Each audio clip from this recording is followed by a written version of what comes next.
సంభాల్లో హిందువుల మీద దాడి, హిందువులని ఏది అక్కడ ముస్లింల మీదకి సంబంధించి ఆ మసీదులో సర్వేకి అడ్డుకున్నారు. ఇంతవరకే అందరికీ తెలిసింది. అయితే ఇప్పుడు తాజాగా బయటపడుతున్నది ఏంటంటే, లోపల శివాలయం ఉంది.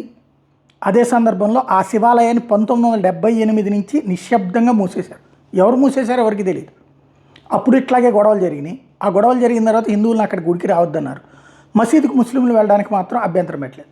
క్రమంగా అక్కడ ఒక శివాలయంతో పాటుగా ఆంజనేయ స్వామి ఆలయం కూడా ఉంది. ఇది తాజాగా తెలుస్తుంది. హిందూ ఫ్యామిలీస్ ఆ ప్రాంతం నుంచి నిదానంగా తరిమివేయబడ్డటువంటి సిచ్యుయేషన్ అన్నటువంటిది తాజాగా ఒక్కొక్కటి వెలుగులోకి వస్తుంది. ఆ విగ్రహాలకు సంబంధించి ఇప్పుడు బయటకు వచ్చేటప్పటికి ఇది పెద్ద ఎత్తున వైరల్ అయి చర్చిస్తున్నారు. అంటే వీటిని నిజంగా నిత్యం పూజలు అందుకునేటటువంటి స్వాము ఏదైతే మూల విరాట్టులనే అక్కడ శిథిలావస్థకి చేర్చేశారు.